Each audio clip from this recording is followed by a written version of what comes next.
Bonjour, nous allons voir tous ensemble la première partie du cours sur les systèmes d'information géographique. Alors, nous allons commencer ce cours par la définition de certains mots, certains termes. On commence par la définition d'une image numérique qui désigne tout simplement toute image, ça peut être un dessin, une photographie, une illustration, qui est créée, acquise, traitée et stockée sous forme binaire. Nous allons voir ce que veut dire un format binaire. Alors, une image numérique, il est acquise par une conversion depuis un format analogique vers un format numérique, tout en moyennant un certain nombre d'appareils. Ça peut être tout simplement un scanner, ça peut être un appareil photo, ou bien autre moyen de numérisation. Alors, une image numérique peut aussi être créée directement sur un support informatique. Et ça aussi, on va le voir un peu plus en détail. L'image numérique est stockée sur un support informatique. Maintenant, on parle de stockage. Donc, ce stockage, ça peut être sur un disque dur, une clé USB, un CD-ROM, comme on peut l'échanger en utilisant bien évidemment tout ce qui est Internet et intranet. Alors aussi, comme le montre la figure qu'on a devant nous, une image numérique est composée de petits éléments, ou ce sont des petits carrés, que lorsqu'on fait des zooms avant, euh, donc on va trouver ces petits carrés que l'on va appeler les pixels. Alors un mot, ce mot pixel, c'est un mot qui vient de l'anglais qui veut dire picture elements. Ces pixels sont agencés selon des lignes et des colonnes et donc ils ont une valeur numérique.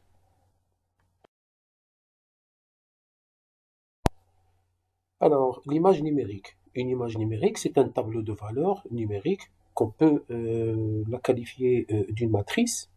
Il peut ainsi être une matrice carrée, genre 3 fois 3, ce qu'on a sur la figure. Il peut être une matrice rectangulaire, comme ce qu'on a aussi sur l'exemple, c'est une matrice de 5 fois 4, ou alors il peut être un vecteur tel que présenté sur cette figure. Avec une matrice, on peut bien évidemment faire des calculs mathématiques, tels que appliquer les facteurs booléens, tels que la multiplication, la soustraction, la division. Alors, ce sont des opérations que l'on utilise pour améliorer le contraste ou carrément éliminer certains points non désirables sur une image en noir et blanc. Donc là, nous avons un exemple d'une image où le pixel de valeur 24, qui est cadré en rouge, est situé à la ligne numéro 4 et la colonne numéro 4. Donc cette valeur est située dans un intervalle de 0 à 255 valeurs.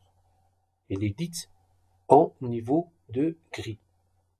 Alors, puisque l'image couleur est composée de au moins trois bandes ou trois couches ayant le même nombre de lignes et de colonnes, on peut dire que le pixel qui est cadré en rouge sur cette figure est situé à la ligne 4, colonne 4, bande 1, et ça s'écrit 4, 4, 1. Voici ici un exemple d'une image numérique où l'on voit des pixels qui sont les plus petits éléments d'une image. Un pixel est normalement de forme carrée et représente une partie de l'image. Le pixel prend une valeur dans un intervalle de couleur de 0 à 255. Les faibles valeurs s'approchent du noir et les valeurs proches de 255 sont de couleur blanche. C'est comme lorsqu'on passe de 0% de la couleur blanche vers 100% de cette couleur, ou alors c'est l'inverse pour le noir. Cet intervalle de 0 à 255 est défini dans ce qu'on appelle un système à 8 bits, c'est-à-dire 2 à la puissance 8. Nous allons revenir à cette notion de codage en bits. Donc là, on prend un exemple d'un carré qu'on a dessiné sur une page de PowerPoint. Nous allons essayer de changer sa couleur. Vous voyez en cliquant gauche de la souris, choisir format de l'image, ensuite aller à remplissage pour changer la couleur du remplissage du carré. On va se trouver avec une palette de couleurs. Vous voyez sur les intervalles du noir, de la gauche vers la droite, qu'en passant de 0% du noir à 100% du noir, il y a 16 intervalles. On peut dire qu'on a 16 possibilités de couleurs, de 0% jusqu'à 100%. Alors c'est la même chose pour d'autres couleurs qui constituent le rouge, le vert, le bleu, et alors on peut passer par exemple de 0% de la couleur jusqu'à 100% de la couleur, c'est-à-dire de 0% du blanc à par exemple 100% du bleu.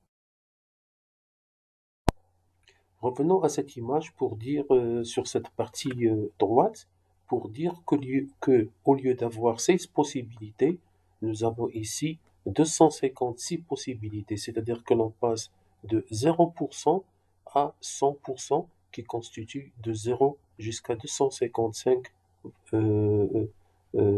pour avoir une image dite une image en 8 bits.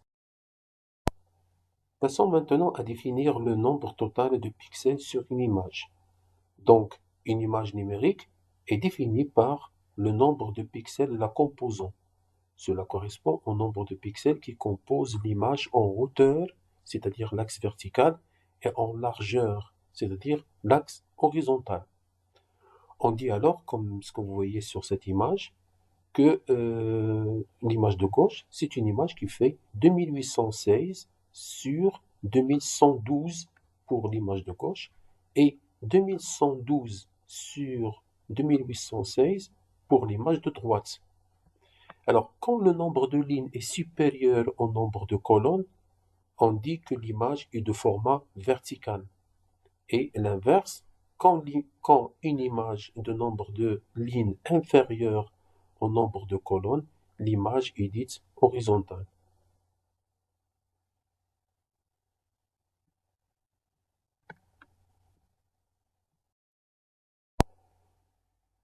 On passe maintenant à la résolution d'une image numérique.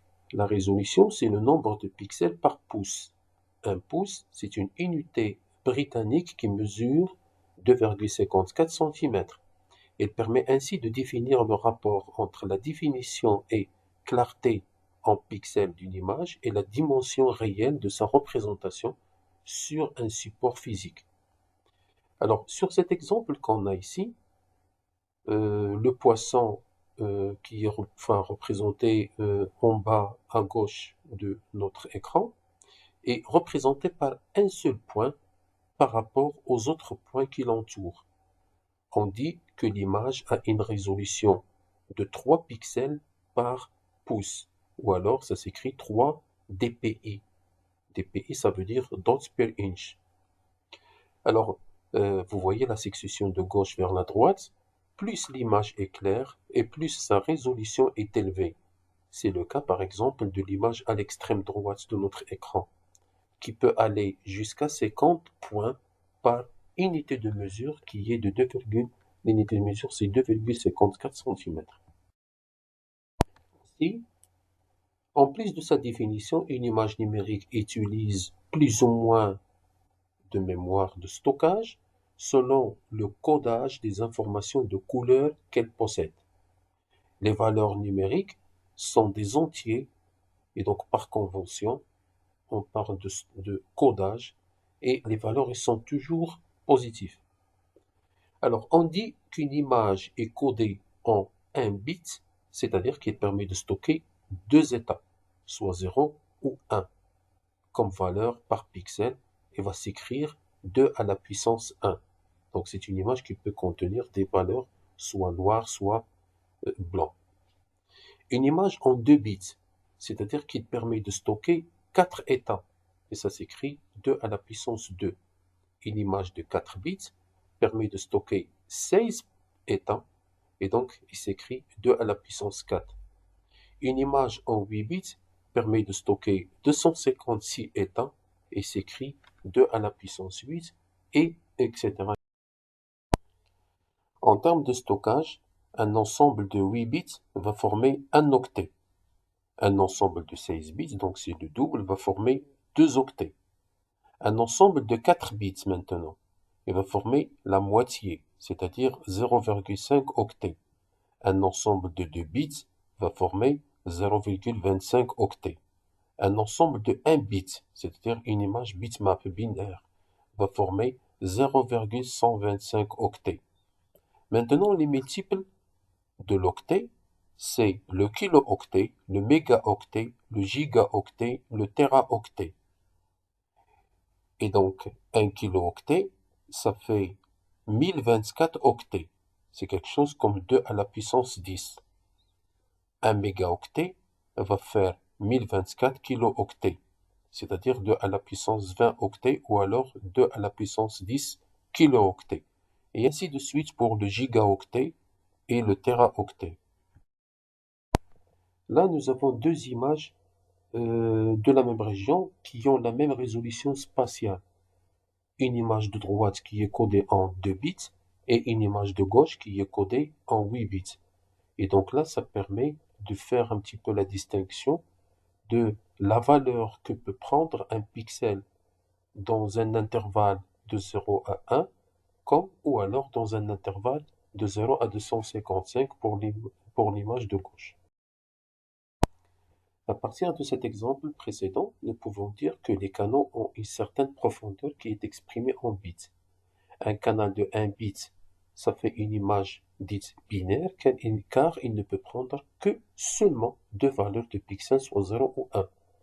Un canal de 8 bits, il va, comme déjà expliqué, autoriser jusqu'à 256 valeurs différentes. Et comme exemple, certaines images du satellite français Spot de type chromatique. Alors, le canal à 16 bits, il va autoriser quelque chose comme 65 536 valeurs différentes. Et ça, c'est l'exemple de certains modèles numériques de terrain quand les altitudes sont supérieures à 255 mètres. Et d'autres canaux ayant maximum quelque chose comme 24 bits avec 16,7 millions de couleurs et de valeurs possibles. On parle alors de couleurs qui s'approchent du réel ou de vraies couleurs. C'est l'exemple de certaines images du satellite Spot français avec des canaux de type multispectral ou alors d'autres types de capteurs spatiaux, d'autres fournisseurs d'images satellites. Passons maintenant à la taille d'une image. L'insertion d'une couche raster dans les systèmes d'information géographique dans un logiciel SIG se fait par scannerisation. La précision du document scanné, qui peut être une carte ou alors une image, dépend de son échelle et de la résolution du scanner qui est exprimée, cette résolution des scanners qui est exprimée en dots per inch ou alors par pixels par pouce. Ça s'écrit PPP, sachant que un pouce est égal à 2,54 cm. Passons maintenant pour calculer la dimension réelle d'une image. Celle-ci se définit comme étant la taille en pixels divisée par la résolution de l'image. Alors comme exemple, on va prendre une image qui fait 1024 pixels fois sur 768 pixels.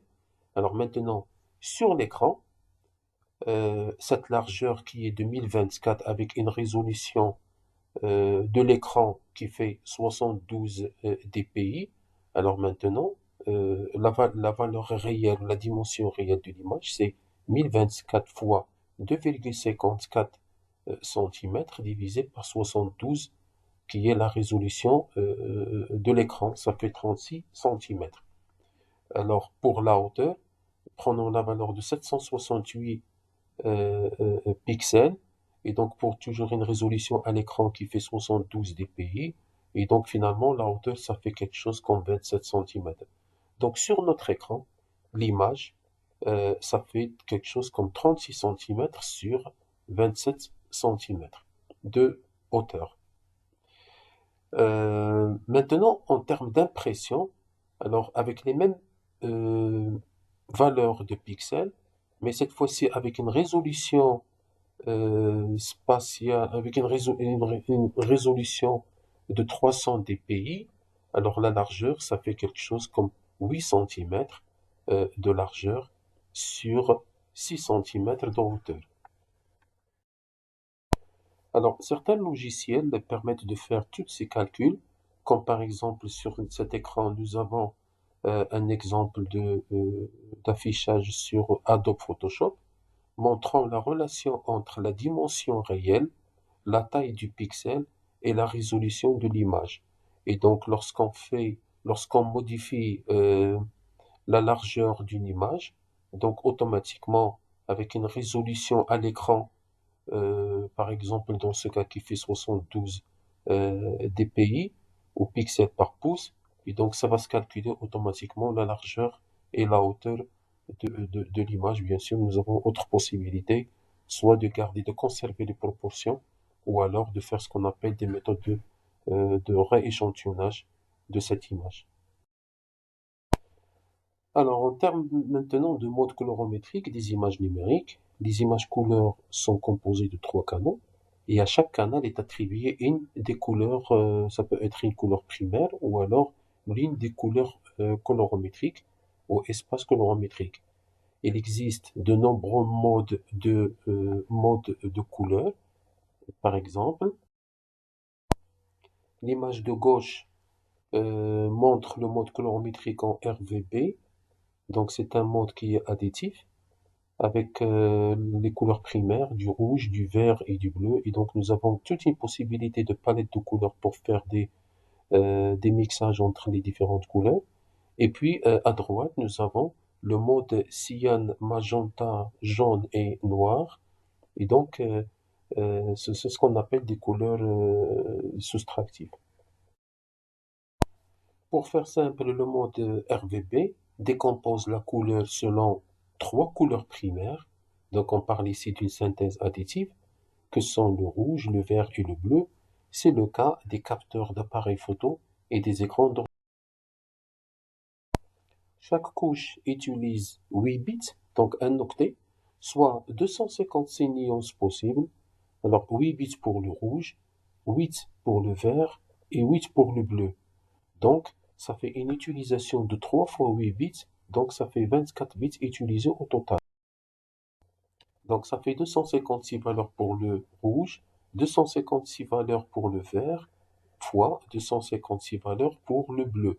Et donc ça fait quelque chose de à la puissance 24, ça fait 16,7 millions de possibilités. Donc chaque pixel peut prendre 16,7 millions de couleurs possibles.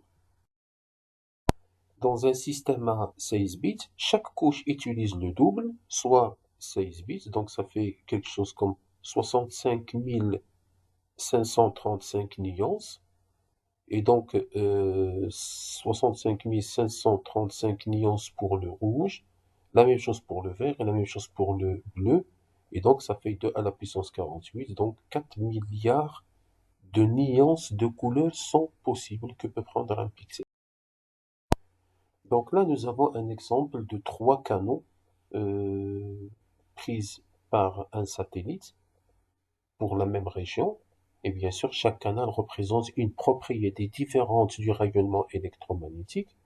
Nous pouvons choisir 3 et les visualiser en simultané comme une image couleur, bien sûr en affectant à chaque canal une des couleurs primaires. Là, par exemple, pour l'image de gauche, on a affecté la couleur bleue, l'image du centre, la couleur verte, et l'image de droite, la couleur rouge. Et donc là, nous avons pu créer une image dite en fausse couleur. Le poids d'une image, ça se calcule de la façon suivante. Le poids en octets est égal au nombre total de pixels multiplié par le codage couleur en octets multiplié par le nombre de canaux. Alors, le nombre total de pixels, c'est quoi? C'est la longueur de l'image exprimée en nombre de pixels multiplié par la largeur, par le petit l qui désigne la largeur de l'image qui est exprimée aussi en nombre de pixels. Alors, prenons l'exemple d'un canal qui a une définition de 1816 pixels en longueur sur 2112 pixels en largeur, et on va essayer de lui calculer le poids de cette image. Donc en 1 bit, ça veut dire une image en noir et blanc, donc il suffit de multiplier la longueur fois la largeur multiplié par 1. Donc ça fait multiplié par 1 bit. Et donc 1 bit, au fait, c'est le 1 huitième d'octet. Et donc ça va nous donner une valeur de 74, de 743 424. Et donc si lorsqu'on divise, ça c'est en octet, qu'on va diviser par 1024, et ça va nous donner quelque chose comme 726 kilooctets. Alors maintenant pour une image en 8 bits, c'est-à-dire qu'on va multiplier la longueur fois la largeur multiplié par 8 bits. Et le 8 bits, c'est quoi? C'est tout simplement un octet. C'est du 8 divisé par 8, ça fait un octet. Et donc, ça nous donne une valeur de 5,67, pardon, mégaoctets. Alors, une image en 16 bits. Maintenant, c'est la longueur, bien sûr, fois la largeur multipliée par 16 bits. Et 16 bits, c'est quoi? C'est 16 divisé par 8, ça fait 2 octets. Et donc, à partir de là, on peut faire des calculs simples et ça va nous tomber sur quelque chose comme c'est 11,34 mégaoctets. Et donc l'image finale il sera enregistrée sur l'une des formats qui existent. Et ça peut être format GIF, format pointif, .raw, format .jpg ou alors JPEG.